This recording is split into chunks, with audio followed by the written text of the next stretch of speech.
आइए अपने आंखों को बंद करेंगे, परमेश्वर के आगे अपने मनों को लेकर आएंगे इस समय पर।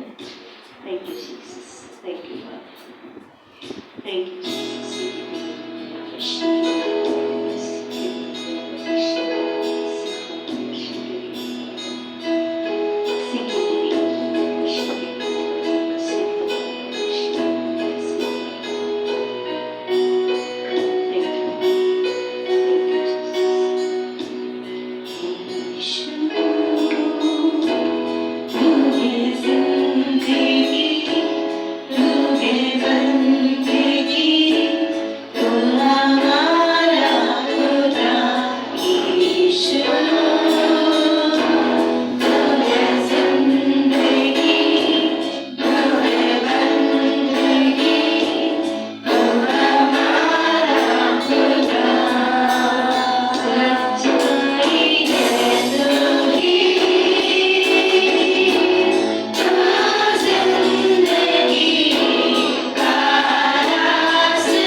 हैं वो उनके बीच में आता है। आज वो हमारा बादशाह, हमारा महाराजा हमारे बीच में उपस्थित है, उसका धन्यवाद करें, उसका आदर करें, उसको धन्यवाद की भेंट चढ़ाएं, उसके लिए हर एक उपकार को याद करके उसकी भलाई पे अपने मन को लगाएं। धन्यवाद। बाइबल कहती है परमेश्वर किसी और बलिदान से प्रसन्न नहीं होता, सिर्फ धन्यवाद के बलिदान से प्रसन्न होता है। आइए उसे धन्यवाद की भेंट दे कि प्रभु धन्यवाद कि जीवितों की इस भूमि पे तूने मुझे जीवित रखा है। धन्यवाद मेरा परिवार सुरक्षित है प्रभु। धन्यवाद प्रभु तूने मुझे इस योग्य ठहराया, मेरे शरीर को इतनी ताकत दी कि आज मैं यहाँ खड़ा हूँ पिता। आज तेरी महिमा कर पा रहा हूँ प्रभु, उसके लिए धन्यवाद। अपने परिवार के लिए कमा पा रहा हूँ प्रभु, उसके लिए धन्यवाद। अपने परिवार के लिए काम कर पा रहा हूँ प्रभु, उसके लिए तेरा धन्यवाद प्रभु। आज तेरी भलाइयों के लिए धन्यवाद प्रभु को धन्यवाद दे इस समय पर। आइए अपने शब्दों में परमेश्वर को धन्यवाद की भेंट चढ़ाए इस समय पर। Thank you Jesus. सीखी तेरी आंदरा बस शीखा तला बस सीखी री आंदरा बस शीखा तला बस सखा तला बस शीखी री आंदरा बस सीखी री आंदरा बस। धन्यवाद करते हैं पिता इस समय के लिए। एक बार फिर से प्रभु आपकी उपस्थिति का आदर करते हैं पिता। धन्यवाद देते हैं प्रभु, आप अपने लोगों के बीच में उपस्थित रहने वाले, अपने लोगों के बीच में चलने फिरने वाले, अपने लोगों को छूने वाले, अपने लोगों को प्रभु अपनी महिमा के लिए बदलने वाले परमेश्वर है पिता। अपने लोगों के अंधकार को हटाकर उनके जीवन में ज्योति लाने वाले आप परमेश्वर है पिता। भलाई चरवाहे बनकर अपने भेड़ों को भटकाने से बचाकर अपनी सही राहों में चलाने की योग्यता सिर्फ और सिर्फ आप ही के पास है प्रभु जी। आज हम अपने जीवनों को आपके हाथों में सौंपते हैं पिता। आइए पिता फिर से प्रभु अपने अनुग्रह में हमें बढ़ाइए पिता, अपनी योजना में हमें खींचिए मेरे पिता परमेश्वर। हर वो बात जो हमारे जीवन में आपकी तरफ से नहीं है उसे हटाकर आपकी बातों में हमें जड़ पकड़ने में प्रभु अपने जीवन को उसमें समेटने में मदद कीजिए मेरे पिता। धन्यवाद के साथ प्रभु इस समय को आपके हाथों में सौंपते हुए ये सारी विनती प्रार्थना हमारे प्रभु यीशु मसीह के नाम से मांगते हैं, आमीन। आइए ताली बजाते हुए परमेश्वर की आराधना करेंगे।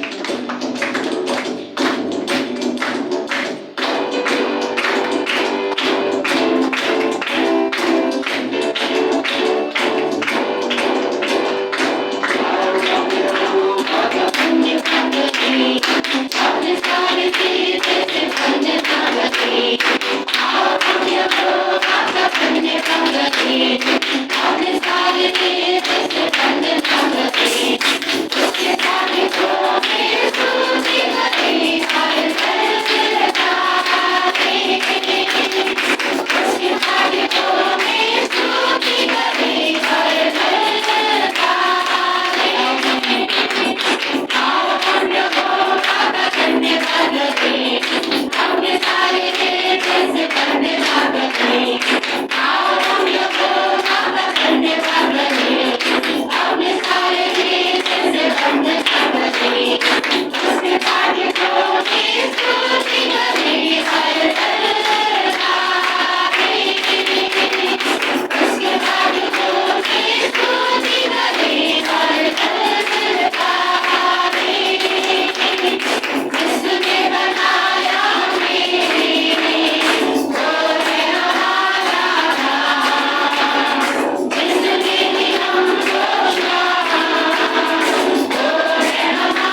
परमेश्वर इस भवन पे अपना दौर कर ले। उपस्थित हर एक जीवन के अंदर परमेश्वर की आत्मा का कार्य पूरा होने वाला बने। हर एक व्यक्ति के जीवन से पुरानी बातें हटने वाली बने और हर एक व्यक्ति प्रभु में एक नई सृष्टि, जैसा प्रभु यीशु ने कहा कि पुरानी बातें बीत गए, देखो सब कुछ नया हो गया। परमेश्वर से प्रार्थना करें उपस्थित हर एक जीवन में, ऑनलाइन में ऑफलाइन दोनों के माध्यम से जो उपस्थित है, आज पवित्र आत्मा सभी में अपने कार्य को करने वाला बने। हर एक व्यक्ति परमेश्वर की दया को समझने वाला बने, उसकी कृपा को समझने वाला बने। आइए परमेश्वर से प्रार्थना करें। अभी तक जिन्होंने परमेश्वर की दया को नहीं पहचाना, उसकी कृपा को नहीं जाना, वो जानने वाला बने, ताकि उसके मुंह से सिर्फ ये गीत ही नहीं बल्कि धन्यवाद की भेंट निकलने वाली बने, हृदय से उसके अंदर से आभार प्रकट होने वाला बने। आइए परमेश्वर से प्रार्थना करें इस समय पर। Thank you Jesus.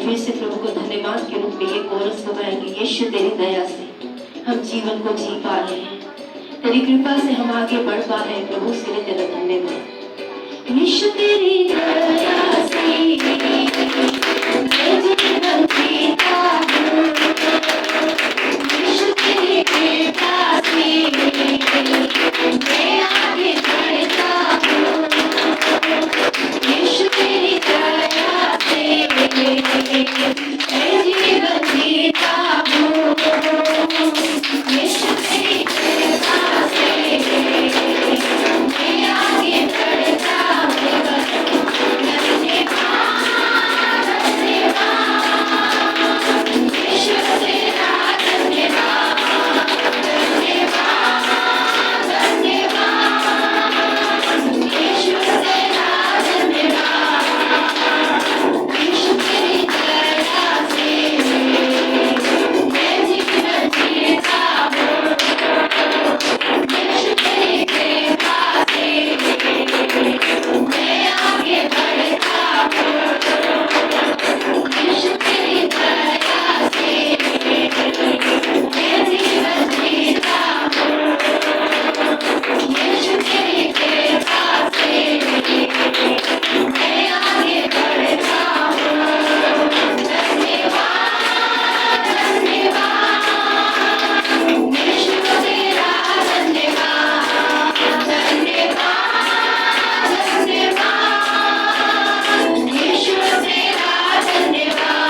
जो आपके मन में है उसको परमेश्वर के सम्मुख लेकर आए।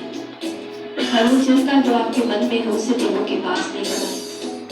हर वो सोच जो आज आपको परमेश्वर की आराधना आत्मा और सच्चाई से करने से रोकती है, उस भावना को, उस इच्छाओं को, उस सोचों को प्रभु के पास लेकर आए। सहायता मांगे। याद रखिए, इंस्ट्रूमेंट परमेश्वर की आराधना नहीं करते, परमेश्वर के लोग उसकी आराधना करते हैं। आज निर्जीव चीज से परमेश्वर अपनी आराधना नहीं बल्कि अपने जीवित और अपने भवन से जो उसका मंदिर है उससे अपनी महिमा चाहता है। और अपने आप को परमेश्वर के सम्मुख लेकर आने सकेगा। कहे प्रभु मुझे संसार से हटकर तेरी तरफ आने में मदद कर। आज मेरी सहायता करके मैं प्रभु दिल से तेरे पास आने वाला कर सकूं। Thank you, Jesus.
शिवा यीशु नाम में मिलती है शिवा यीशु नाम में मिलती है शिवा यीशु नाम में करना दुआ यीशु नाम यीशु नाम यीशु नाम यीशु नाम यीशु नाम यीशु नाम यीशु नाम यीशु नाम यीशु नाम यीशु नाम की जय यीशु नाम यीशु नाम यीशु नाम यीशु नाम यीशु नाम यीशु नाम की जय जिस नाम में चंगाई मिले वो नाम है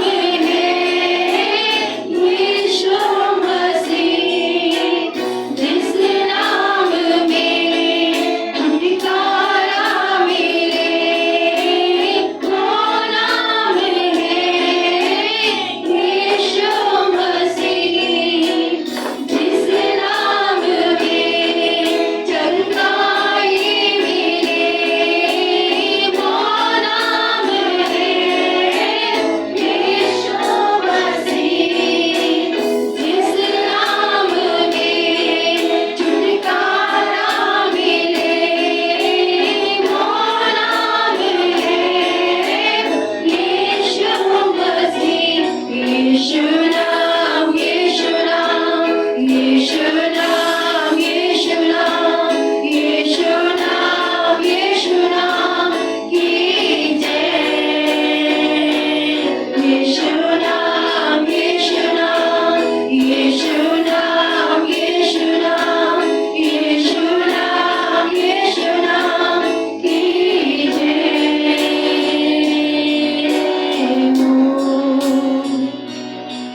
बाइबल बताती है कि हर बार जब भी कोई यीशु के पास आए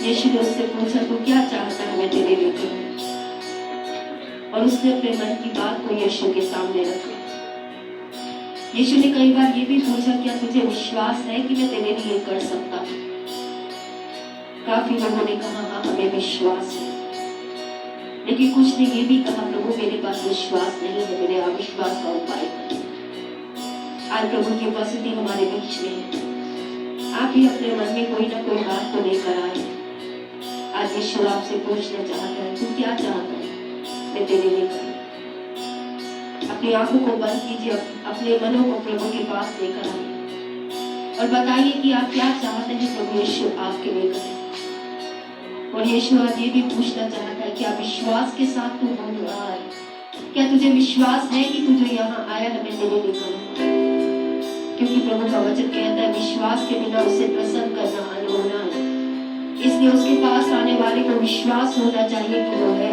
और अपने खोजने वालों को प्रतिफल देता है हम में से हर एक व्यक्ति चाहे हम बच्चे हैं चाहे हम जवान हैं पुरुष है स्त्री है सभी अपने आंखों को बंद करें और प्रभु यीशु मसीह को बताएं कि आप उससे क्या चाहते हैं कि वो आपके लिए करे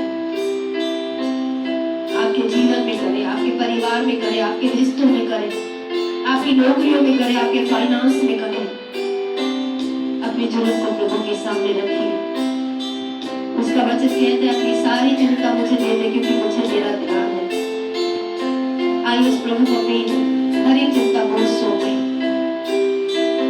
और करें प्रभु मुझे विश्वास है तू मेरे लिए करेगा क्योंकि तूने कहा तू विश्वास करने वाले की वो सब कुछ करता है अगर विश्वास में डगमगा रहे हैं तू भी प्रभु के सामने रखिए वचन कहता है वो उस टिमटिमाती हुई व्यक्ति को बुझाता नहीं वो हमेशा कमजोरों को बल देने वाला परमेश्वर है गिरते हुए को उठाने वाला परमेश्वर है पापियों को पश्चाताप करा के उद्धार का दर्शन देने वाला परमेश्वर है उसके सामने अपने विनतियों को लाइए दिल से प्रार्थना कीजिए समर्पण के साथ प्रार्थना कीजिए कि वो कहे प्रभु मैं विश्वास करता हूँ तुम ये नहीं करेगा। Thank you Jesus, thank you पवित्र प्रभु यीशु। आज आपकी उपस्थिति में हम आपका आदर करते हैं, धन्यवाद देते हैं हर एक भाई के लिए, हर एक बहन, हर एक बेटी बेटों के लिए पिता, जिन्हें ऑनलाइन ऑफलाइन दोनों के माध्यम से आज आप अपनी उपस्थिति में लाए हैं पिता। आज आप अपने लोगों के संघर्षों को देखने वाले परमेश्वर है पिता। आपने मूसा से कहा मैंने इस्राएल का कहना सुना है। आज प्रभु मनुष्य जिस तरह को नहीं सुन सकता, आज प्रभु हमारे ऊपर रखे गए लोग चाहे उस तरह को ना सुन पाए पिता। हमारे माता पिता, हमारे भाई बहन, हमारे प्रियजन भी शायद हमारे मन की उस कराहना को ना समझ पाए प्रभु जो हमारे मनों में है पिता, लेकिन आप अपने लोगों के कराहने को सुनने वाले परमेश्वर है पिता। आज आपके लोग जहाँ संघर्षों में है पिता, जहाँ बंधुआइयों में है पिता, जहाँ प्रभु आज मजबूरियों में है मेरे पिता परमेश्वर, आज शरीर की समाज की प्रभु हर एक मन प्रभु मजबूरी में है पिता, जहाँ जहाँ वो अपने आप को मजबूर अनुभव कर रहे हैं मेरे पिता। आज यीशु मसीह के नाम से अपने लोगों की मजबूरियों को आज आप देखकर अपनी सामर्थ का काम उनके जीवन में आप कीजिए मेरे पिता। आज आइए प्रभु, आपने कहा मैं आया कि बंधुओं को छुटकारा दूं। आज अपनी कलीसिया के हर उस जीवन को बंधुआई से छुटकारा दीजिए मेरे पिता, जो अपने आप को आज बंधुआई में अनुभव कर रहे हैं मेरे पिता परमेश्वर। आज आप वो परमेश्वर है पिता जो कमजोरों को बल देते हैं मेरे पिता। आज हर वो जीवन जो अपने आप में कमजोर है उसे बलवंत कीजिए मेरे पिता परमेश्वर। वो सामर्थ प्रभु जिसके द्वारा पौलुस ने कहा कि अब जो मुझे सामर्थ देता है उसके द्वारा मैं सब कुछ कर सकता हूँ, आज उस सामर्थ से अपने लोगों को भरिए मेरे पिता परमेश्वर। आपका वचन कहता है जो तुम में है वो ज्यादा सामर्थ्य है उससे जो इस संसार में है पिता।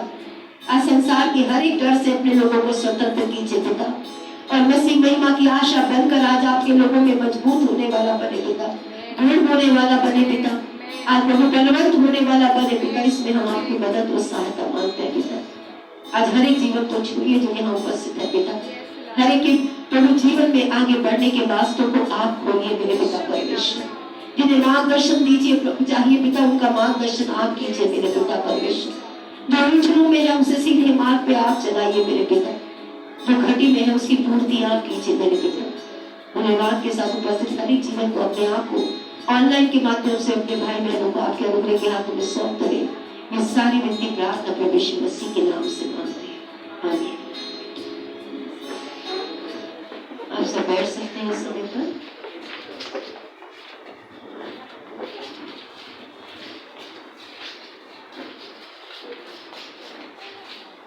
आप में से जो पीछे है आगे आके बैठना चाहते हैं तो आप आगे बैठ सकते हैं।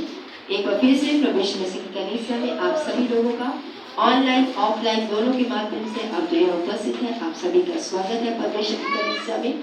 संडे स्कूल में थोड़ा सा चेंज किया गया है, कमरा छोटा पड़ता है, बच्चे थोड़ा उछलना कूदना चाहते हैं तो थोड़ा सा बदलाव किया गया है। तो संडे स्कूल और 2 असिस्टेंट के साथ में बच्चे आज पार्क में जाकर संडे स्कूल को लेंगे। तो आप जो माता पिता है हम उन्हें सूचित कर रहे हैं, चिंता मत कीजिए, बच्चों को भी हम समझा देंगे कि वो उछल ना करें, लेकिन पार्क में जाएंगे और 2 असिस्टेंट उनके साथ होंगे। 3 बड़े लोग हैं जिनके साथ बच्चे जाएंगे, लाइन बनाकर बाहर निकलेंगे वो एक एक करके और 11:30 से 11:15 के बीच में वो वापस आ जाएंगे। तो आप सभी जो पेरेंट्स हैं मैं उन्हें इन्फॉर्म कर रही हूँ कि आपके बच्चे 2-3 बड़े लोगों के साथ हैं तो आप फिक्र मत करें।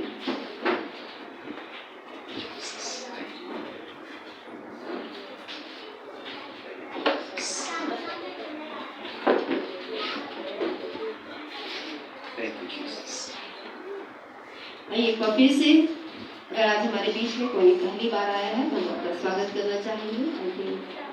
हस्बैंड है, आइए हम भाई का स्वागत करेंगे। भाई 2 मिनट के लिए खड़े होंगे।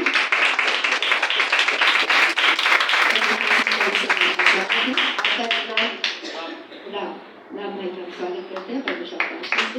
उनसे मिलके जाइएगा ताकि आपकी प्रार्थना कर सके, आपको जान सके। आइए पास्टर के साथ बच्चे में आगे बढ़ेंगे। आमीन। Praise the Lord. परमेश्वर की स्तुति हो।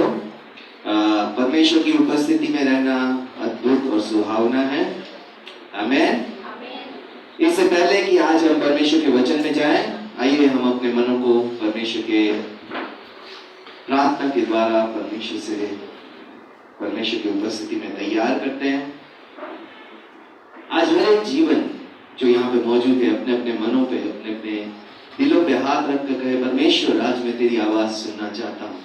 परमेश्वर आज मनुष्य की नहीं, परमेश्वर आज शरीर की नहीं, परमेश्वर तू मुझसे बात कर। परमेश्वर तू जो आत्मा है प्रभु, तू जीवन देने वाला है। परमेश्वर आज तेरा वचन जो सामर्थ्य से भरा हुआ है आज मेरे मन में आज प्रभु जड़ पकड़ने वाला बन सके, आज मेरे मनों की गहराइयों तक, विचारों की गहराइयों तक उतरने वाला बन सके। आइए हम परमेश्वर से कहे, परमेश्वर मुझे छू, मुझसे बात कर। परमेश्वर का वचन कहता है मेरी भेड़ मेरी आवाज सुनेगी।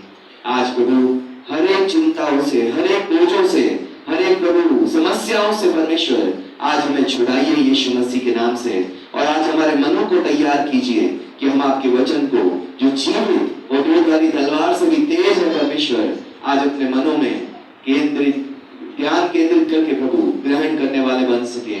आज प्रभु अपने जीवनों को आपके हाथ में सौंपते हैं।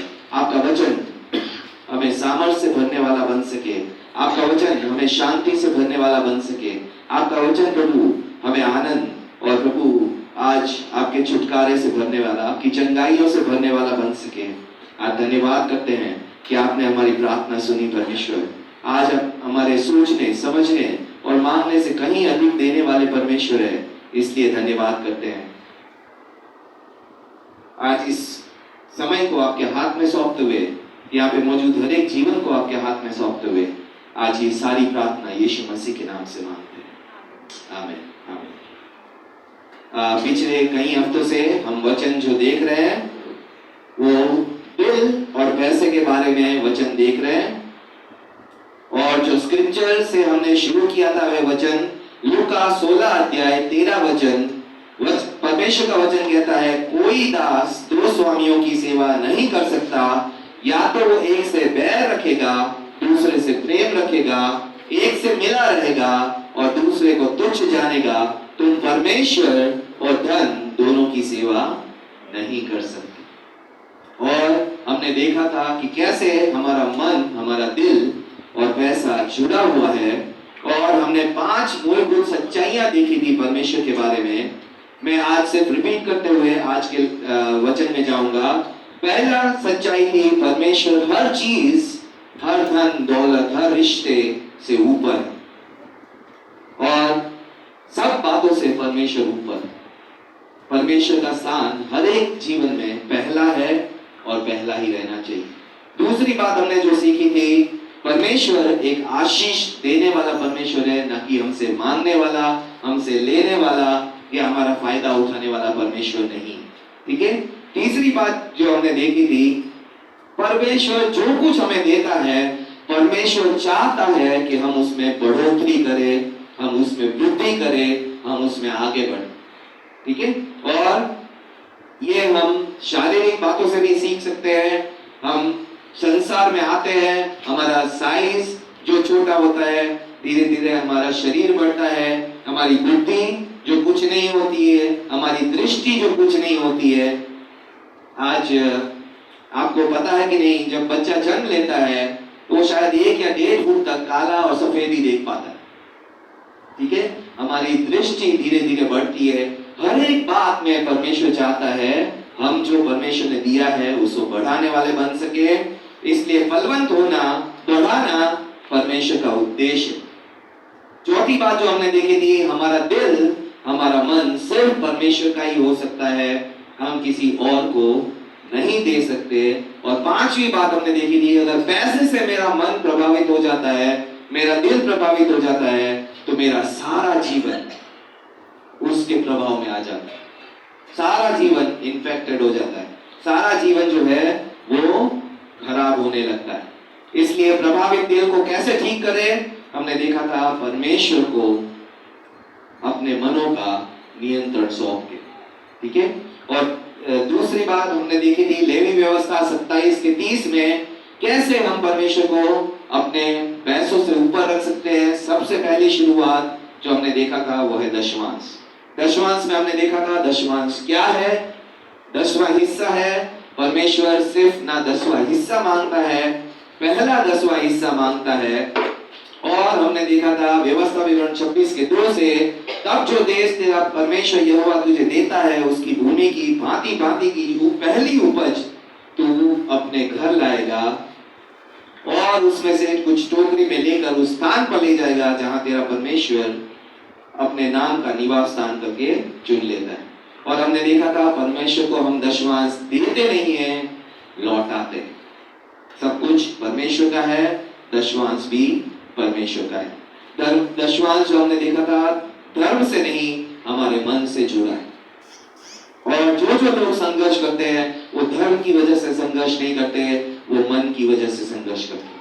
ठीक है। और आज्ञाकारिता है दशमांश, कानून या नियम नहीं। दशमांश देने की प्रेरणा जो है, मोटिवेशन है, वो डर नहीं है, प्रेम है। ठीक है।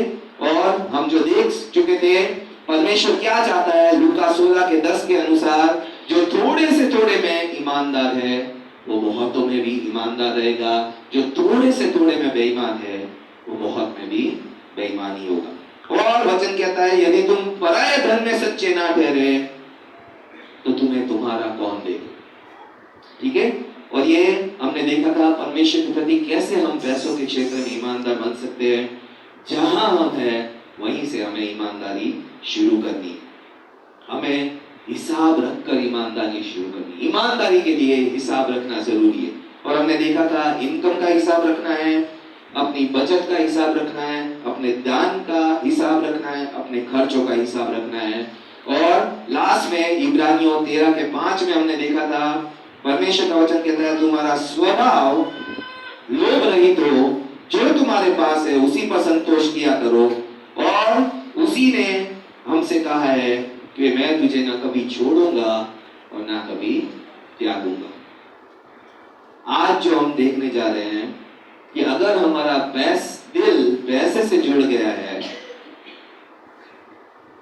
जब भी हम पैसा खोते हैं हमें बहुत पेन होता है, हमारा दिल दुखता है।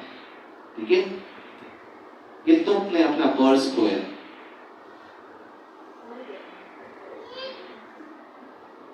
पर्स खोने के बाद पहला रिएक्शन क्या होता है? सबसे पहले हम याद करने की कोशिश करते हैं कितने पैसे थे उसमें, बाकी सब भूल जाते हैं। कितने पैसे थे और कितने हमारे गए।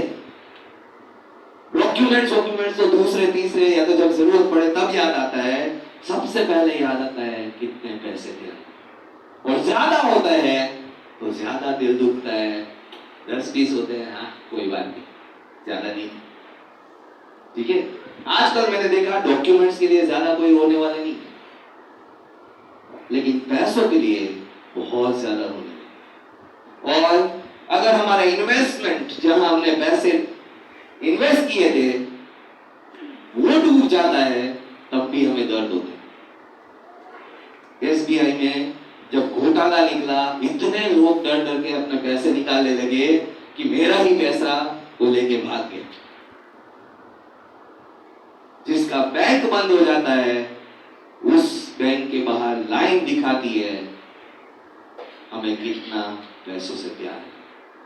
सारा जीवन की बातें छोड़कर सारे लोग लाइन में लग जाते हैं। और ये हमने सभी ने अनुभव किया। एटलीस्ट नोटबंदी में एक बार तो हम भी लाइन में लगे हों अपने ही पैसे वापस बैंक में जमा करने के। आज बड़ा खर्च आने पर हमारा दिल दुखने लगता है। दूसरी बात हम देखते हैं किसी और को आशीष मिले, किसी और की तरक्की हो जाए, किसी और को प्रमोशन मिल जाए, तब भी हमसे वो सहा नहीं जाता, वो देखा नहीं जाता।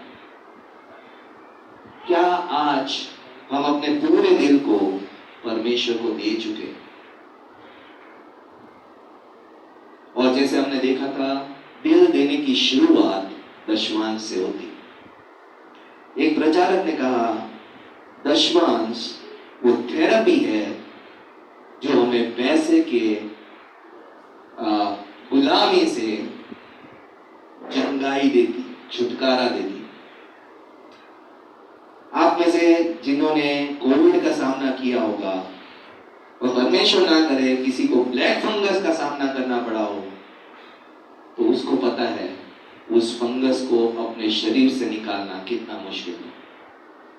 उसके लिए 1-2 दिन नहीं, महीनों लग जाते हैं और आपको ट्रीटमेंट पे ट्रीटमेंट, दवाई पे दवाई लेते रहना पड़ता था जब तक कि आपके बॉडी में से वो इन्फेक्शन खत्म ना हो जाए। और आज दशवांश भी वो ट्रीटमेंट है।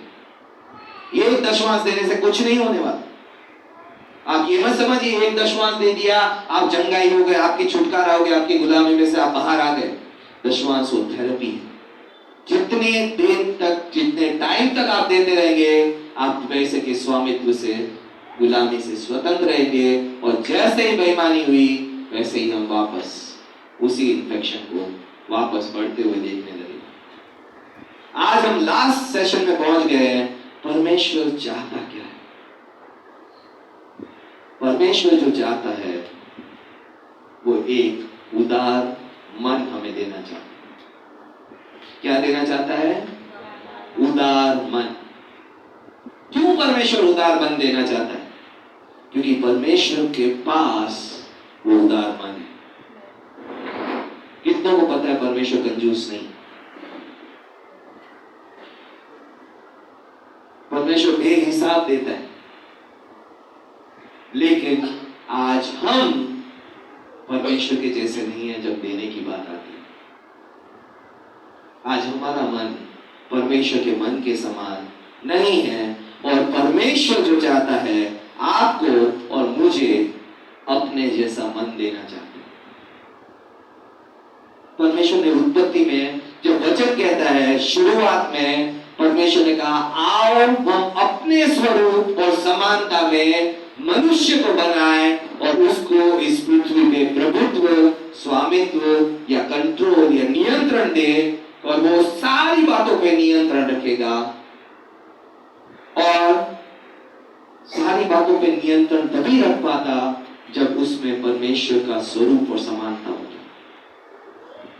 और जैसे ही मनुष्य ने पाप में गया, उसने परमेश्वर की समानता खो दी, उसने धीरे धीरे नियंत्रण खो दी। जिन प्राणियों को वो नाम से बुलाता था, आज्ञा देता था, जिस भूमि में अपने आप पेड़ पौधे उगते थे, उन सभी को मनुष्य ने नियंत्रण खो दिया। यूहन्ना 3:16 कहता है, परमेश्वर ने जगत से इतना प्रेम किया कि उसे अपना एक इकलौता पुत्र दे दिया ताकि जो कोई उस पर विश्वास करे वो नाश ना हो परंतु अनंत जीवन पाए। परमेश्वर अपना बेस्ट देने वाला, अपना सब कुछ देने वाला है, लेकिन हम अपना सब कुछ देने वाले नहीं हैं। ये आज हमें समझना जरूरी है। कोई हम में से ये नहीं कह सकता कि मैंने परमेश्वर को सब कुछ दे दिया। कोई नहीं कह सकता। लेकिन कोई ये नहीं कह सकता कि परमेश्वर ने मुझे अपना सब कुछ नहीं दिया। आज उदारता ऑटोमेटिक नहीं है। हम परमेश्वर के समान बनना चाहते हैं तो एक दिन उठकर सुबह आज मैं परमेश्वर जैसा बन गया, ऐसा नहीं होगा। बाय नेचर जब से मनुष्य ने पाप किया, मनुष्य में देने के प्रति कंजूसी आ गई।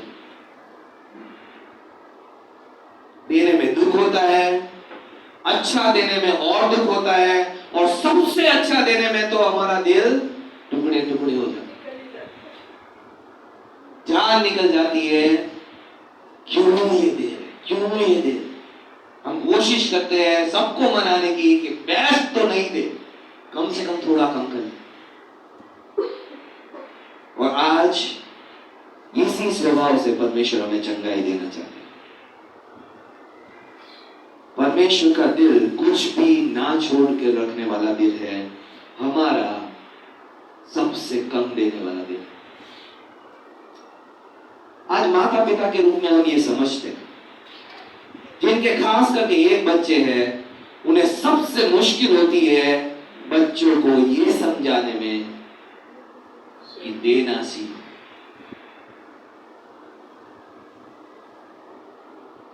जिसको हम कहते हैं शेयरिंग। अकेला बच्चा कभी किसी से कुछ शेयर नहीं करना चाहता, सब कुछ अपने लिए ही रखना चाहता है। ये 2 है तो शेयर कर लेंगे ना, लाइफ टाइम लड़ते रहेंगे, ये मेरा है, ये मेरा है। आप में से जितने 2 हैं, आपको पता होगा आप कितने लड़े अपने भाई बहनों से, और आज भी लड़ रहे हो। आज हम सुधर नहीं गए, बातें बदल गई। पहले खिलौने थे, आज पैसे, आज कपड़े हो सकते, आज अलग अलग बातें हो सकती है। आज भी हमें शेयरिंग करने में दिक्कत होती है। स्वाभाविक रूप से हम स्वार्थी है, ये मेरा है, मेरा खिलौना, मेरा घर, मेरे माँ बाप, मेरे कपड़े, मेरी कमाई, मेरी बचत, मेरा फोन, मेरी घड़ी, मेरा जीवन, मेरा परिवार, सब कुछ मेरा, और मैं वो किसी से शेयर नहीं करना चाहता। आज सच ये है कि हम जितना हो सके शेयर करना अवॉइड करते हैं। किसी को बांटना पड़े तो हम उस परिस्थिति को जितना हो सके जड़ से हटाने की कोशिश करते हैं। लेकिन आज परमेश्वर हमें ऐसा नहीं बनाना चाहता। परमेश्वर हमें उदार मन देना चाहता है। आइए हम 2 कोरिन्थियों चैप्टर 9 अध्याय उसका 6 से 8 वचन पढ़ते हैं। परमेश्वर का वचन 2 कोरिन्थियों 9 अध्याय 6 वचन कहता है, परंतु बात तो यह है कि जो थोड़ा बोता है वो थोड़ा काटेगा, जो बहुत बोता है वो बहुत काटेगा।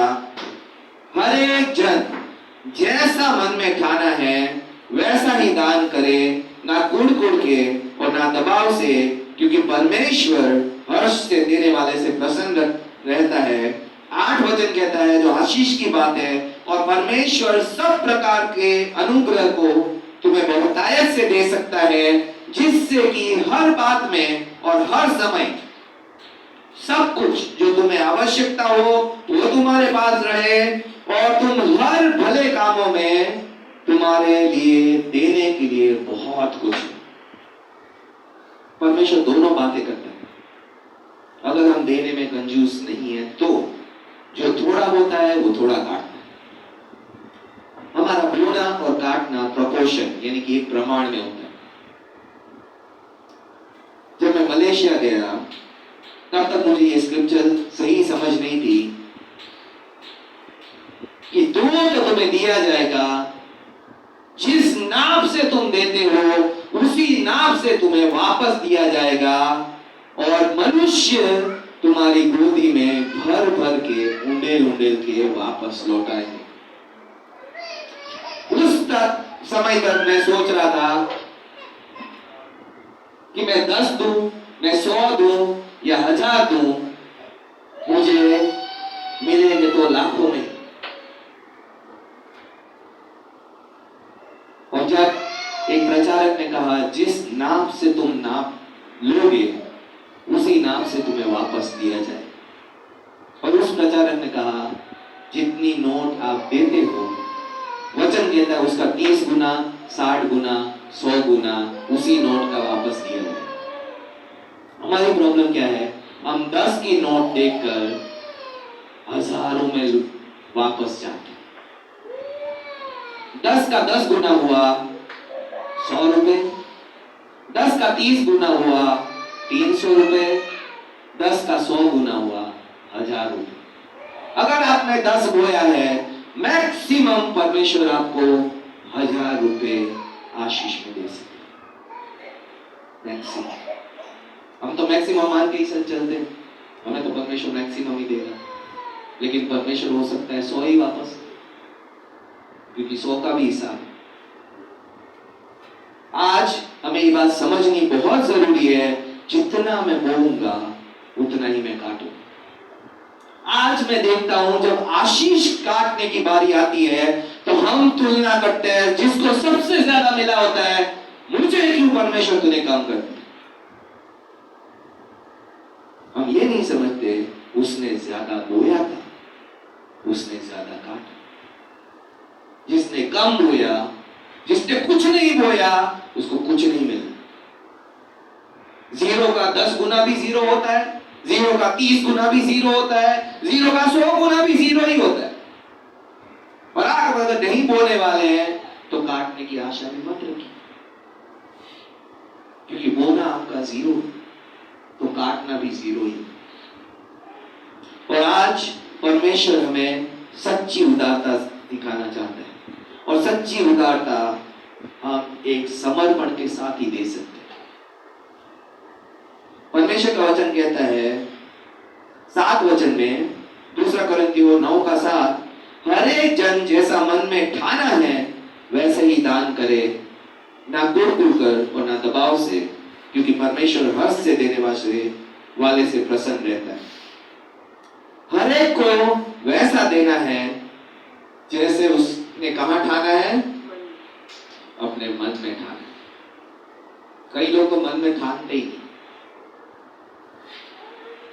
जैसे मैंने लास्ट टाइम भी कहा, दान के टाइम पे सबसे छोटा नोट ढूंढने लगते,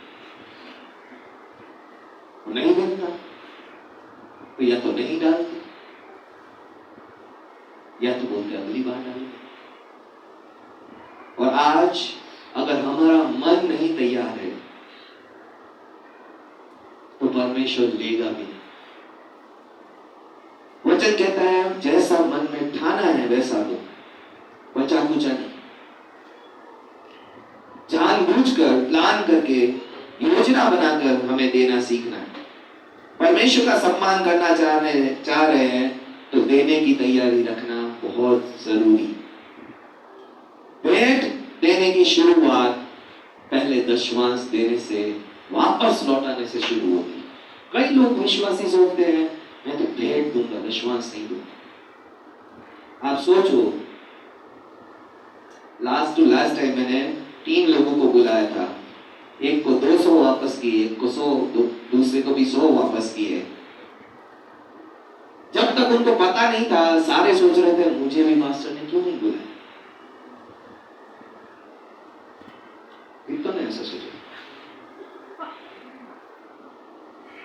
एक ही सच बोलने वाला है। फिर मैंने जब बताया, मैंने उनसे लिए थे और वापस लौटाए, तो सारों को लगा लिए और वापस लौटाए कौन सी बड़ी बात है। आज हमें ये बात याद रखना है, अगर हम लिया हुआ वापस नहीं लौटा रहे तो हम उसको गिफ्ट कितनी भी दे दे वो बेमानी। मैं आपसे 1 लाख की लोन ले लूं हर एक से, और हर महीने 100 की गिफ्ट देता रहूं, ये सोचकर कि एक दिन तुम 1 लाख की लोन माफ कर दोगे, तो आप में से कितने माफ करेंगे? क्यों? गिफ्ट तो दे रहा हूं मैं 100 रुपए, लोन माफ कर दो। क्योंकि जो मेरा है वो आप मुझे नहीं देना चाहते, और गिफ्ट देकर ये दिखाना चाहते हो कि आप मुझे लौटा रहे, जबकि उधार अभी भी मेरा ही चलता है। और आज हमें ये समझने की जरूरत है, भेंट देने से पहले दशमांश में ईमानदार होना बहुत जरूरी है। अर्पण करना वो है जो हमारे दिल से हो, ना कि जो हमने उधार लिया। उधार लिया हुआ वापस लौटाना होता है, वो गिफ्ट नहीं होती है। और परमेश्वर को देने का अगर निर्णय लेते हैं तो सबसे पहले परमेश्वर से जो हमने लिया है उसे लौटाना शुरू करिए। आपको उस चीज से सम्मानित करना है जो मेरे लिए अनमोल है। आज जो मेरी मेहनत से मैंने कमाया है, मैंने अपना समय लगा के कमाया है, मैंने अपना जीवन लगा के जो पैसा कमाया है, जब उसमें मैं परमेश्वर का सम्मान करता हूं तो परमेश्वर हर एक चीज को आशीषित करता है। मेरा देना क्या है? मेरा देना दशमांश के अलावा जो है वो सारा मेरा देना है। मिशन फेथ प्लेज वो देना है। आप ऑफरिंग यानी कि दान जो देते हो, आप कलीसिया की बिल्डिंग फंड होता है वो देते हैं, आज मेंटेनेंस फंड होता है वो देते हैं, आप किसी विश्वासी को जो देते हैं वो दान है। कभी भी दशमांश को अपना दान मत समझिए। लेकिन क्या परमेश्वर के वचन में सिर्फ यही दानों का मेंशन है? परमेश्वर के वचन में 5 प्रकार के दानों का मेंशन है। पहला है free will offering. Free will offering मतलब अपनी इच्छा से परमेश्वर को देना, मेरा मन तैयार हुआ, मेरा मन परमेश्वर ने उभारा और मैंने देने का चुनाव किया। परमेश्वर ने इज़राइलिट्स में से जब मंदिर बन रहा था, परमेश्वर ने कहा जिसका मन परमेश्वर उभारता है वही वो चीजें लाए जो परमेश्वर मांग रहा है, और उसको बोला जाता है फ्री विल ऑफरिंग। कि हाँ, परमेश्वर आपको कह रहा है और आप उस देने को अपनी मन की मर्जी से, किसी ने आपको नहीं बोला आपको ये देना है, आपको इतना देना है, आपको इतना देना है, वो होता है फ्री विल ऑफरिंग। दूसरा होता है फेथ ऑफरिंग, विश्वास का दान। विश्वास का दान क्या होता है कि आपके पास वो है ही नहीं पैसा, आपके पास जो परमेश्वर कह रहा है वो नहीं है, लेकिन परमेश्वर कह रहा है तू ये दे तो मैं तुझे दूंगा। ठीक है, जैसे हम मिशन फेथ प्लेज की बात करते हैं, वो विश्वास का दान है, वो आपके पास नहीं है, वो आप देने के लिए भरोसा करते हैं। क्या परमेश्वर का विश्वास का दान बाइबल में मेंशन है? पहला सैमुएल चैप्टर 1 अध्याय 11 वचन कहता है, पहला सैमुएल 1 अध्याय 11 वचन, हन्ना ने परमेश्वर को कहा, परमेश्वर अगर तू मुझे एक बेटा देगा तो मैं वो बेटा तुझे तेरी सेवा के लिए मंदिर में अर्पण करूंगी। क्या हन्ना के पास बेटे थे? क्या था हन्ना के पास जो परमेश्वर को दे रही थी? एक विश्वास कि परमेश्वर अगर तू मुझे देगा तो मैं तुझे दे दूं। क्या परमेश्वर ने हन्ना को दिया? क्या हन्ना ने परमेश्वर को दिया? जो परमेश्वर को वायदा किया था वो भी दिया। क्या परमेश्वर ने सैमुएल के अलावा हन्ना को और बेटे बेटियां दिए? क्यों? क्योंकि जो विश्वास था, उसने वो विश्वास का दान परमेश्वर को जैसे ही मिला, जैसे ही उसने दूध छोड़ा, वैसे ही उसको मंदिर में अर्पण कर दिया। ये होता है विश्वास का दान, जो हमारे पास नहीं होते हुए भी हम परमेश्वर से कहते हैं, परमेश्वर अगर तू देगा तो मैं ये दूंगा, जो हम मिशन फेथ प्लेज में नॉर्मली करते हैं। तीसरा दान है सैक्रिफिशियल ऑफरिंग, बलिदान चढ़ाना। बलिदान कहां से आता है?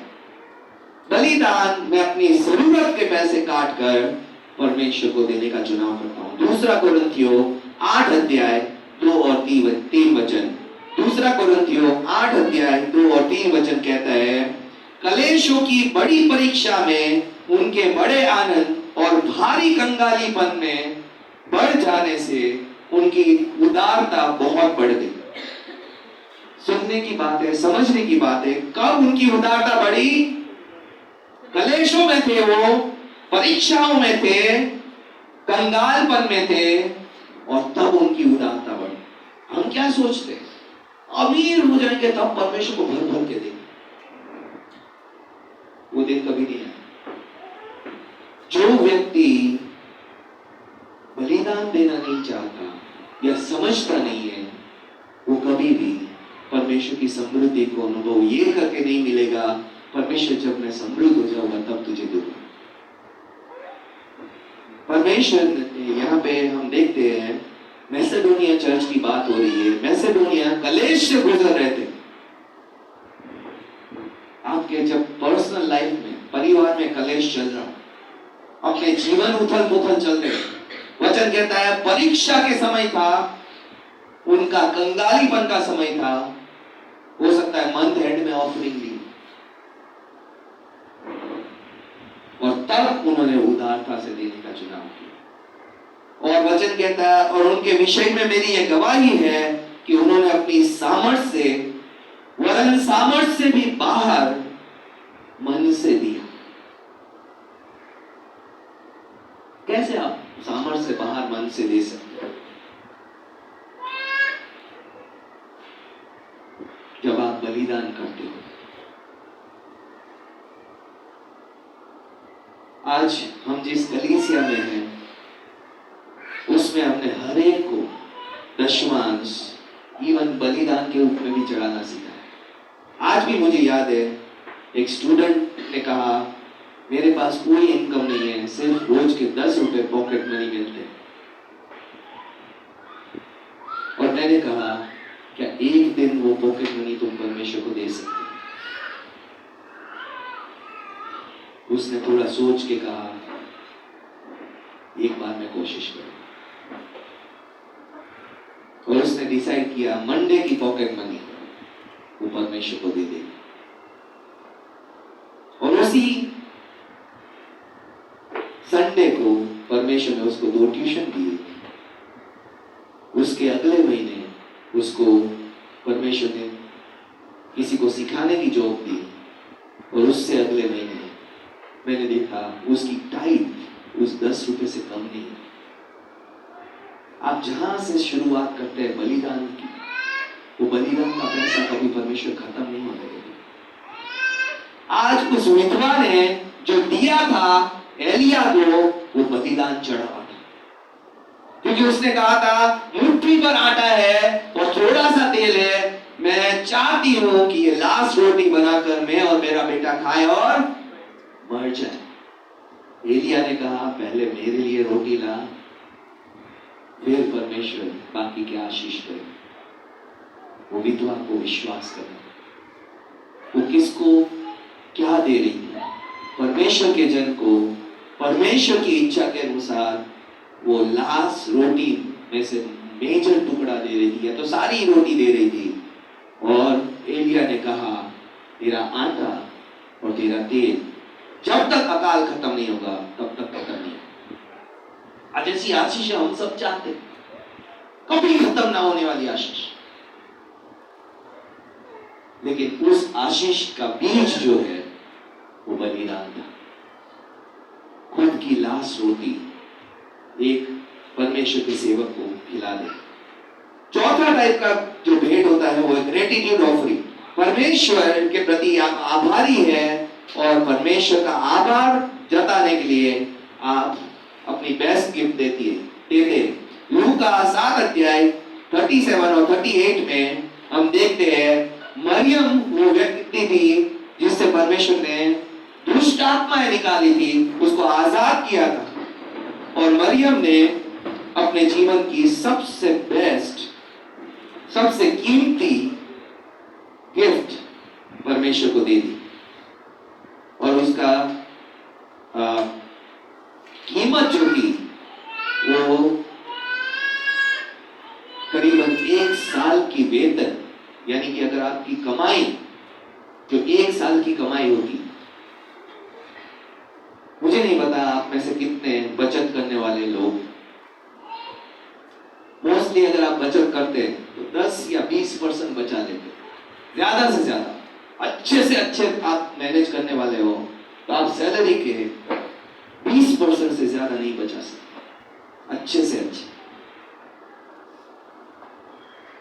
और उसने 20% बचा कर सोचिए कितने दिनों तक या कितने सालों की वो बचत होगी, जब उसकी 1 साल की सैलरी के हिसाब से वो बचत हो गई। और वो बचत शायद उसने अपने रिटायरमेंट के लिए रखी हो, शायद अपने भविष्य के लिए रखी हो, हमें नहीं पता वो बचत उसने क्यों रखी थी।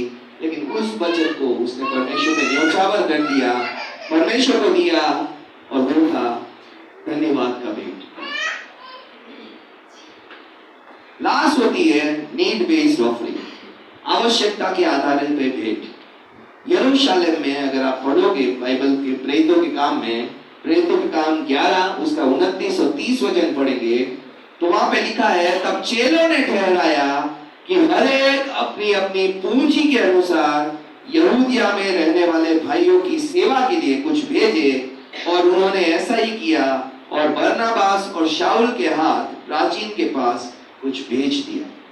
अभी अगर आप इसको कॉन्टेक्स्ट में समझेंगे तो यरूशलेम में अकाल था और बाकी की कलीसियाओं ने उस यरूशलेम की कलीसिया की जरूरत को देखकर ऑफरिंग ली और उसकी जरूरत को पूरा करने के लिए नीड बेस्ड ऑफरिंग थी कि अकाल था और उनकी जरूरत थी, उनके पास कमाने का कोई साधन नहीं था।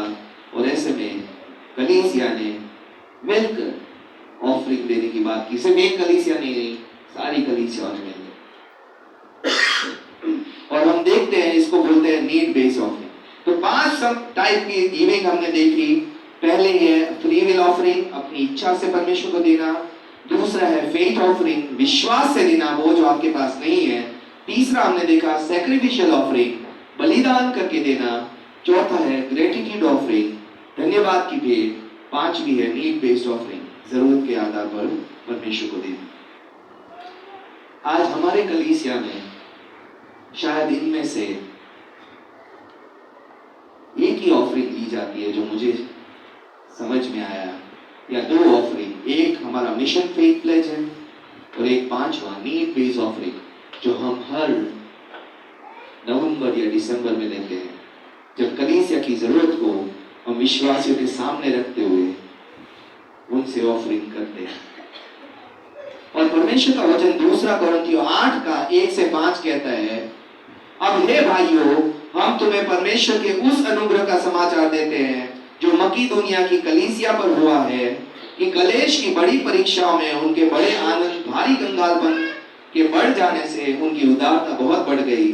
और उनके विषय में मेरी यह गवाही है कि उन्होंने अपनी सामर्थ से भी बढ़कर बाहर दिया, और इस दान में और पवित्र लोगों की सेवका में भागी होने के लिए अनुग्रह के विषय में हमसे बार बार बहुत विनती की। यहाँ पे कंगाल कलीसिया विनती कर रही है, आकर हमारी ऑफरिंग ले। आज मुझे नहीं पता कभी आपने किया है, आपसे मांगा नहीं जाता, आप आके कहते हैं मैं ऑफरिंग देना चाहता हूं, या हम ऑफरिंग देना चाहते हैं, आप आके ले लीजिए। यहाँ पे पौलुस को जब वो कोरिन्थ में था, तब इस मकीदुनिया की कलीसिया ने कहा, हम कंगाल हैं, हम कलेश में हैं, हम परीक्षा में हैं, लेकिन आकर हमारे यहाँ से ऑफरिंग लो। और जैसी हमने आशा की थी, पौलुस कहता है, वैसी ही नहीं वरन उन्होंने प्रभु को फिर परमेश्वर की इच्छा से हमको भी अपने आप को दे दी। मैसेडोनिया चर्च में कैसी उदारता थी जो उन्होंने इतना बड़ा दान दिया। उदार दिल था उनका, उदार मन था जो उनको दान देने के लिए, किसी ने पौलुस से नहीं कहा कि मैं दान लेने आ रहा हूं, तुम तैयार हो। कलीसिया कह रही है हम तैयार हैं, तुम आके ऑफरिंग ले लो। कभी आपने ऐसे उदारता वाले मन के लोगों को देखा है कि नहीं देखा? लेकिन मोस्टली आप जब अपने दादा दादी के घर अगर कभी गए हो, तब आपको उदारता समझ में आती है।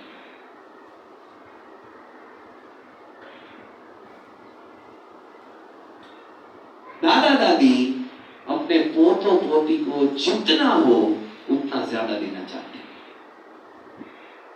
मुझे नहीं पता आप में से कितनों ने अनुभव किया।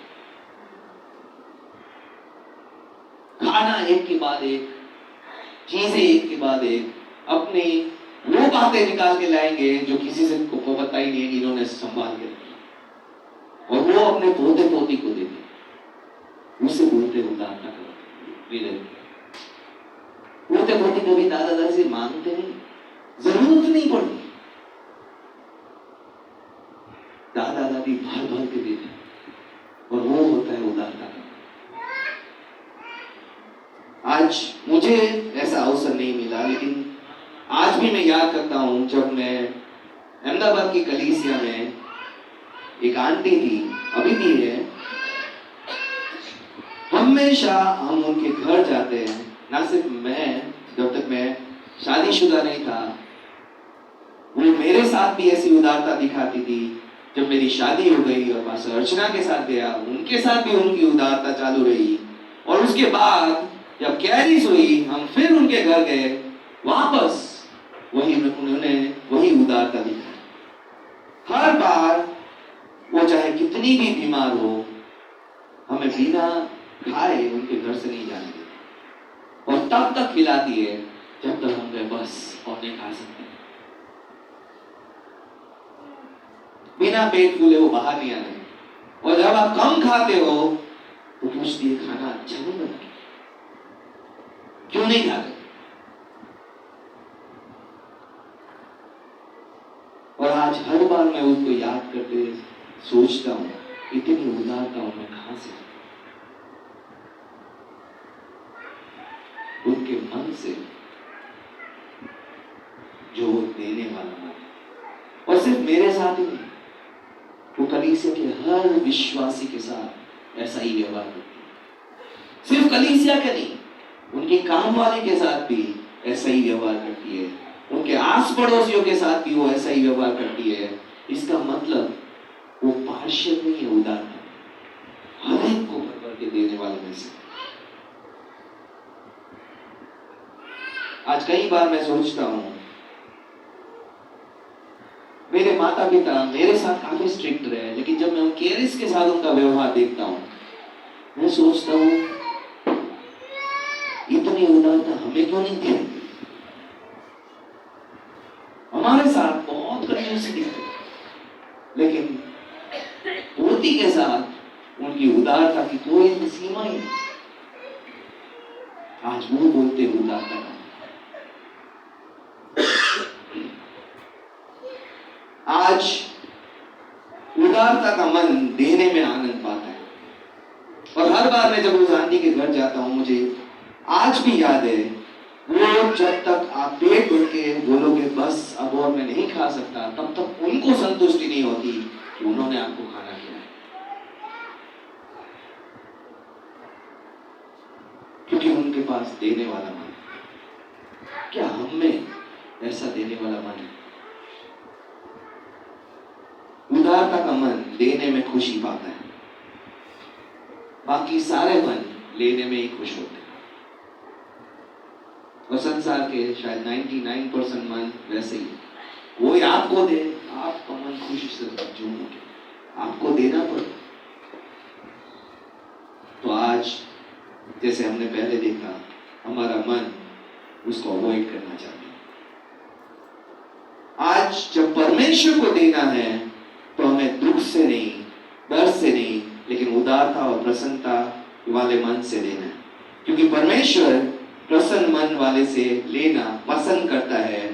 आज हमें क्लियर होना चाहिए कि परमेश्वर कुड़कुड़ाने वाले मन से, बड़बड़ाने वाले मन से, गा गा कर देने वाले मन से प्रसन्न नहीं होते। ठीक है? यीशु ने कहा, फरीसी सदूकियों को जब डांट लगाई, उसने सबसे बड़ी डांट लगाई, तुम तुर ही फुकवा फुकवा के, ढोल नगाड़े बजवा बजवा के परमेश्वर के घर में देने आते। आज भी बहुत विश्वासी तुर ही फूकते, आज परमेश्वर को मैं इतना देना, पहले तुर ही फूकते गए या तो बाद में फूकते रहेंगे पूरे हफ्ते या पूरे महीने या पूरे जीवन। बहुत है तुर ही फूकने वाले, ढोल बजाने वाले भी बहुत है, जो अपने देने के बारे में गाते हैं। क्या परमेश्वर ऐसे मन से खुश होता है? क्या आप ऐसे मन से देने वालों से खुश हो? जो आपको दिया वो पूरे लाइफ टाइम गाता है। कितने खुश होंगे ऐसे लोगों से? इनफैक्ट हम सोचेंगे वापस दे आओ ताकि ये गाना बंद करे।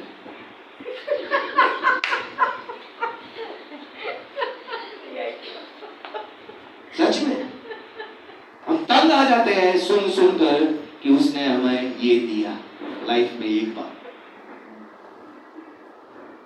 और पूरे संसार के हर एक व्यक्ति को गा देते हैं हमने इनको ये दिया। और फिर हम सोचते हैं हम अगर ऐसे मन से देंगे तो हमेशा बहुत खुश होते हैं। हमें लोगों को तो पता चलना चाहिए मैंने क्या किया। आज परमेश्वर भी शायद वही कहे जो हम कहें, तंग आ गया हूं तो वापस ले जा, नहीं चाहिए मुझे, बहुत गा लिया तू। आज परमेश्वर उदारता से देने वालों के लिए प्रसन्न करता है। परमेश्वर को देना है। वचन कहता है तेरा दायां हाथ को पता ना चले तेरे बायां हाथ क्या देते हैं। आज तुझे फुकवाने वाले और ढोल बजवाने वाले देने को परमेश्वर पसंद नहीं करता। अगर हम ऐसा देते हैं तो हम वेस्ट कर रहे हैं अपना देना। परमेश्वर उदारता से और खुश मन से देने वाले को पसंद करता है। अगर आज परमेश्वर को गिना गिना के भी देने वाले उनसे परमेश्वर खुश नहीं रहते। कई लोग गिनवाते रहते, जब भी उनका झगड़ा होगा तब वो गिनवाने लगते हैं, मैंने तुझे क्या क्या दिया था, क्या क्या किया तेरे लिए, क्या क्या बलिदान किया, क्या क्या तेरे लिए ये किया वो किया, सारी लिस्ट निकाल देंगे और हम तंग आ जाते हैं, क्यों इसने ये किया। आज विश्वासियों में भी ऐसे मौजूद है जो गिनने का हिसाब कब से कब तक कितना दिया सब रखने वाले विश्वासी। अगर परमेश्वर ऐसा देने वाला होता तो सोचिए, हर बार आप प्रार्थना करने जाते हैं और परमेश्वर गिनाता है, मैंने तेरी ये प्रार्थना मानी, ये मानी, ये मानी, अभी ये वाली रहने, इतना तो दे दिया मैं तुझे, और कितना मांगे। क्या हमें पसंद आता परमेश्वर के पास जाना? आज जब भी परमेश्वर आपसे और मुझसे देने की बात करता है, हम मोस्टली गिनवाने लगते, मैं पहले ही बहुत दे चुका। परमेश्वर ने कभी नहीं गिनवाया उसने हमें क्या क्या दिया। मुझे नहीं पता बाइबल में किसी एक को भी परमेश्वर ने कहा मैं तुझे इतना इतना दे चुका। हमें बेहिसाब लेना पसंद आता है, बेहिसाब देना हमारे मन से नहीं आता। आज परमेश्वर उसी मन को देना चाहता है जो देने का भी हिसाब रखना भूल जाए। आज अगर हम खुशी के साथ नहीं दे रहे हैं तो ये मत सोचिए कि नहीं दूं तो अच्छा रहेगा। आज अपने मनों को बदलने की जरूरत है। मेरा मन गलत है अगर मैं खुशी के साथ नहीं दे रहा। परमेश्वर गलत नहीं है जो मेरे भेंट का इनकार करता है। आज केन को परमेश्वर ने कहा क्या तू सही काम करेगा तो तू ग्रहण योग्य नहीं होगा। इसका मतलब तू सही ऑफरिंग लाएगा तो मैं ले लूंगा। उसको क्या करना चाहिए था? सही ऑफरिंग लानी चाहिए थी। उसने क्या किया? सही ऑफरिंग देने वाले को खत्म कर दिया। कंपटीशन ही नहीं अकेला रहूंगा। परमेश्वर क्या मना करे। और आज उसने परमेश्वर से श्राप पाया कि तू जीवन भर भगोड़ा रहेगा, भागता फिरेगा अपने ही डरों से। आज क्या हम परमेश्वर को खुशी से देने वाले? अगर नहीं तो हम अपने मन को बदलें। कहे परमेश्वर मुझे उदारता से देने वाला, खुशी से देने वाला मन। ये मायने नहीं रखता कि मेरे पास कितने पैसे हैं या मैं कितना दे सकता हूं। उदारता का मतलब है देने वाला मन होना। मैसेडोनिया का कलीसिया बहुत गरीब थे लेकिन उन्होंने सबसे ज्यादा दिया, जबकि शायद उनसे ज्यादा अमीर कलीसियाओं ने ज्यादा नहीं दी। आज इस कलीसिया में भी ऐसे लोग हैं जो देने की बात आती है तो ज्यादा होते हुए भी नहीं देते और कम होते हुए भी बहुत कुछ देते। आज हमारा मिशन फेथ प्लेज एक गवाही रहा है। जब भी मैं मिशन फेथ प्लेज को देखता हूं मैं सोचता हूं क्या ये व्यक्ति इतना मिशंस में दे पाए।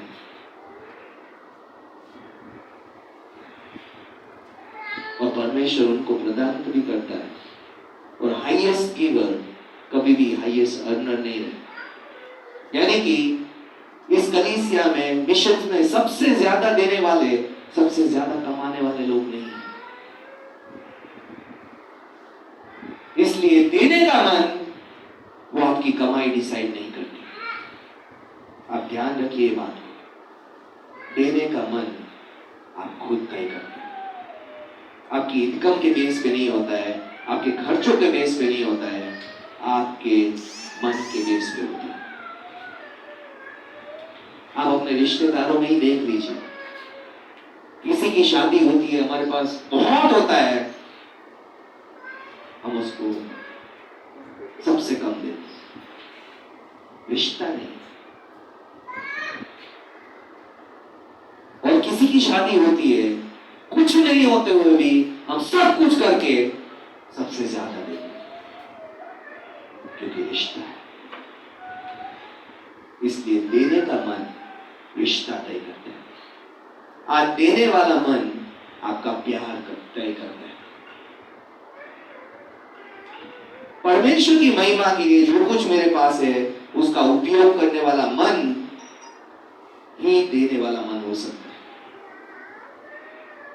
आज एक कलीसिया के रूप में कई बार मुझे आपका देना सरप्राइज कर देगा। जब हमने ये बिल्डिंग ली, मुझे कई लोगों का देना सरप्राइज किया। इसलिए नहीं कि उन्होंने नहीं दिया, इसलिए कि जिन्होंने दिया उससे मैंने आशा नहीं रखी थी कि वो इतना दे। आज मिशन में हर बार मैं सरप्राइज होता हूं कि जो देने वाले मन है वो ज्यादा कमाने वाले मन नहीं, वो ज्यादा कमाने वाले जीवन नहीं। आज कब हम देने वाले बन सकते हैं, हमें ये बात समझनी बहुत अच्छे से आनी चाहिए। अगर मैं अपने आप से ज्यादा उसको प्यार करता हूं तो ही मैं उदारता से दे पाऊंगा। फिर से मैं कहता हूं, अगर मैं अपने आप से ज्यादा उससे प्यार करता हूं तो ही मैं उदारता से दे पाऊंगा, नहीं तो मैं नहीं दे पाऊंगा।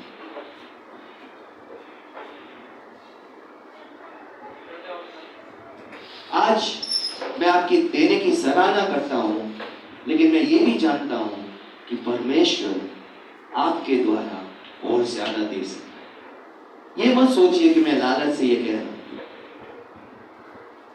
मुझे आज भी मेरे पिता याद आते हैं। हर पिता पता है एक ही एम रखता है, मेरा बच्चा 100% लाए। मां कॉम्प्रोमाइज करती है, 35 आगे बहुत है, 40 आगे बहुत है, 60 वो बहुत है, बहुत मेहनत करना बेटा। लेकिन कभी भी ये नहीं कहती बेटा तुझे और ला। लेकिन एक बाप कभी भी सेटिस्फाइड नहीं होता, उसका एम होता है मेरा बच्चा 100% कॉलेज लाए। आज मैं भी, मेरे पास मां का मन नहीं, मैं आपको क्लियरली बोलता हूं, मेरे पास एक पिता का मन। मुझे पता है आप और बेहतर कर सकते हैं। आज मैं जब ये बोल रहा हूं, मैं अपने पिता को भी याद करता हूं। जब मैं पहली कक्षा में था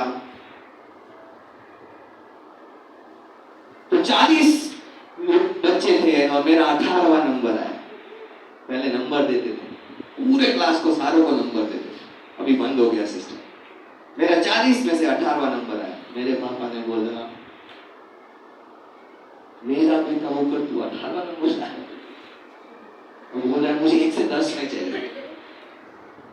और मैं तो अपने 18वें नंबर से खुश था, लेकिन मेरे पिता खुश नहीं थे।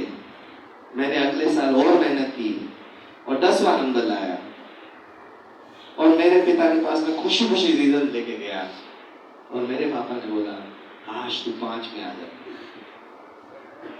मैंने सोचा पिछली बार तो 10 में बोला था, इस बार 5 कर दिया, कोई नहीं। मैं फिर से मेहनत किया, तीसरी कक्षा में मैं 5वां नंबर लिया। और जब मैं फिर से खुशी खुशी रिजल्ट लेके गया, मेरे पापा ने कहा 1 से 3 में क्यों नहीं लाता।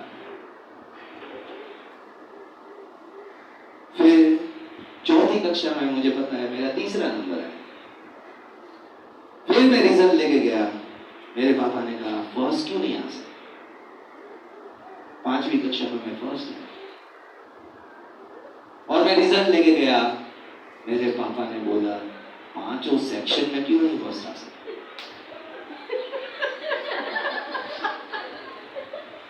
और अभी मैं समझ गया कि मेरे पापा को 100% चाहिए। वो 99 से खुश नहीं। मैंने अगली बार फिर कोशिश की, और मैं 5 सेक्शन में फर्स्ट आया। लेकिन मैं सोचता हूँ कहाँ से शुरुआत हुई है? क्या मैं पहले से टॉपर था? नहीं था। मैं शायद हर एक की तरह 18वां नंबर, और पापा ने कुछ नहीं बोला होता तो 20, 25, 40 पे भी पहुंच जाता। लेकिन किसी की एक्सपेक्टेशन थी जो मुझे लगा मुझे पूरी करनी है। और हर बार मेरे पापा ने कभी ये नहीं कहा शाबाश बेटा तू बहुत अच्छे नंबर लाया। उसने बोला कहाँ गलती की, क्यों और नहीं आ सकता। और उस आशा ने मुझे टॉपर में लाके खड़ा कर दिया। उस आशा ने, उस एक्सपेक्टेशन ने मुझे टॉप परफॉर्मर बनाया। आज आपसे भी परमेश्वर आशा रखता है। पास होने वाली आशा नहीं रखता। 35 आ गए आप बहुत खुश हो जाते हो, मैं पास हो गया, मैं पास हो गया। परमेश्वर की नजर 100 पे, 100 पे। और हर बार जब आप देते हो परमेश्वर आपको और बेहतर देने के लिए ही प्रेरित करेगा, क्योंकि वो एक पिता है, वो एक मां नहीं है कि बच्चे को सांत्वना दे, कोई बात नहीं अगले साल कर दे। वो एक पिता है। और आज उदारता से देना परमेश्वर आपको हमेशा 100% की तरफ ही प्रेरित करेगा।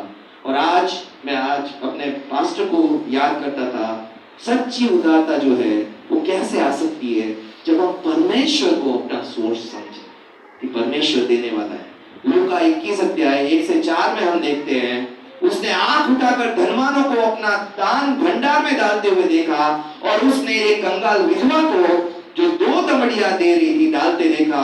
और तब उसने चेलों से कहा, मैं तुमसे सच कहता हूं कि इस कंगाल विधवा ने धनवानों से बेहतर दिया है, और क्योंकि उसने सब ने अपनी बढ़ती में से दिया, लेकिन इस कंगाल ने अपना सब कुछ परमेश्वर को दे दिया। कब आप संपूर्ण दे सकते हैं?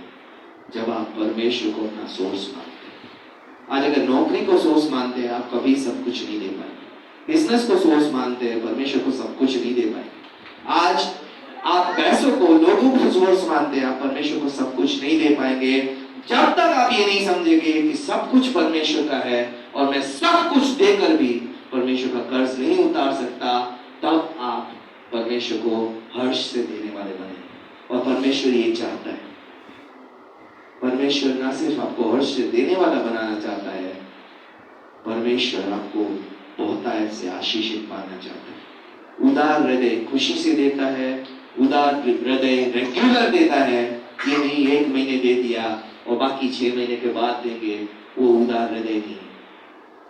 उदार हृदय भरपूरी से देता है। आज अगर हम और आप अगर अपने मनों को उदार नहीं पाते, खास करके परमेश्वर के प्रति, तो इस समय हम प्रार्थना करेंगे और परमेश्वर की सहायता मांगेंगे। आइए हम परमेश्वर के सामने आकर परमेश्वर से कहें, परमेश्वर मुझे ये उदार मन दे। परमेश्वर आज प्रभु मनुष्य की तरह देने वाला नहीं, परमेश्वर तू जिस तरीके से देता है उस देने वाले मन को परमेश्वर मुझे दीजिए। आज अगर आप उदारता के मन नहीं है और आप जानते हैं कि मेरे पास उदारता से देने वाला मन नहीं है, उसी परमेश्वर से मांगे जिसके पास ये मन है। आइए हम परमेश्वर के सामने अपनी आंखों को बंद करें, अपने मनों को जांचें और परमेश्वर से पूछे, परमेश्वर क्या मेरे पास उदारता से देने वाला मन है? Thank you Jesus.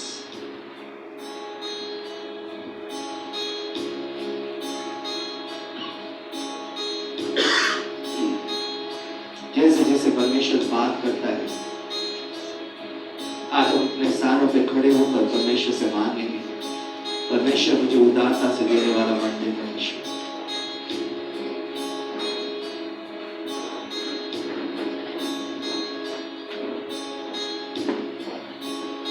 Thank you Jesus, thank you Jesus, thank you Jesus.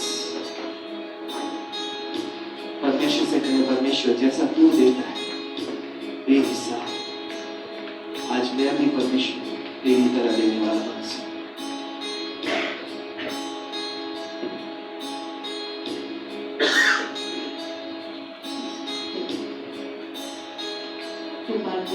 से परमेश्वर ने किया। परमेश्वर को प्रति उत्तर दीजिए इस समय।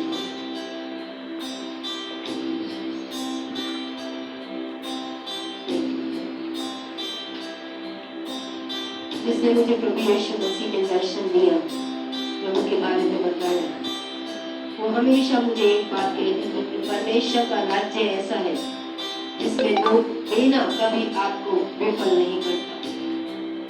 हर जगह ऐसी है जहाँ आप पैसा डालेंगे आप विफल हो सकते हैं, लेकिन जब परमेश्वर के राज्य में देंगे, परमेश्वर के घर के लिए देंगे, तो आप कभी निराश नहीं होंगे। और मैंने भी अनुभव से देखा था, सचमुच में परमेश्वर को देना कभी विफल नहीं करता। आज हमने शायद कभी ऐसा ना सोचा, बहुत जगह अपना पैसा डाला हो, बहुत रिश्तों पे अपने पैसों को खर्चा हो, बहुत से लोगों पे अपना पैसा खर्चा हो, ये सोचकर कि ये हमें देंगे, लेकिन कुछ भी काम नहीं होता। एक परमेश्वर है जिसको देकर कभी हम गरीब नहीं होते, क्योंकि वो कर देने वाला परमेश्वर। ये निर्णय आपका है, लेकिन परमेश्वर सिर्फ इतना चाहता है कि जो भी उसको दे वो हर्ष से दे, उदारता से, खुशी वाले मन से दे, कुड़कुड़ा कर नहीं, बड़बड़ा कर नहीं, कीट की तरह अच्छा देने वाले को मार कर नहीं, बल्कि अपने भेद को सुधार कर दे। अपने मन को परमेश्वर के प्रति सही कीजिए।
आप उदार थे और आप उदारता देने वाले परमेश्वर है पिता। आज हमें से हर एक को उदार मन से आशीषित कीजिए पिता।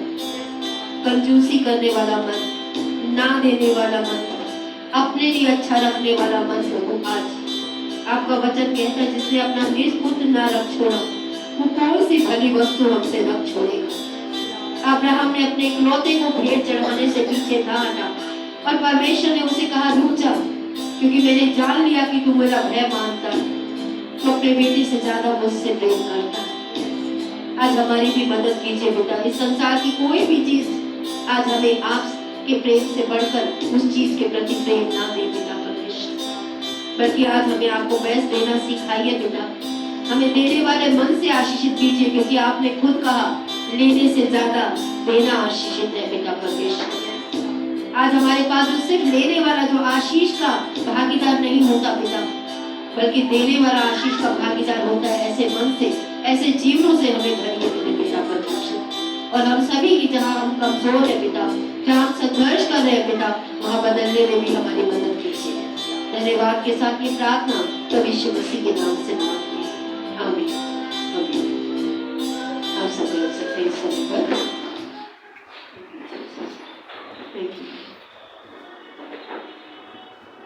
आइए इससे पहले कि हम अनाउंसमेंट में जाए और हमारा ध्यान इधर उधर की बातों की तरफ जाए, पहले हम दानों के लिए प्रार्थना करेंगे। लेकिन उससे पहले एक बार फिर से प्रभु यीशु मसीह कलीसिया में हम आपका स्वागत करते हैं। ऑनलाइन के माध्यम से आप में से जितने लोग यहाँ उपस्थित हैं या यूट्यूब के माध्यम से बाद में भी देखेंगे। परमेश्वर आपको आशीष दे। आप सभी का धन्यवाद। इसी तरीके से हर सप्ताह आप ऑनलाइन सभा में जोड़ते रहें। हम आपका धन्यवाद करते हैं। जय मसीह। God bless you.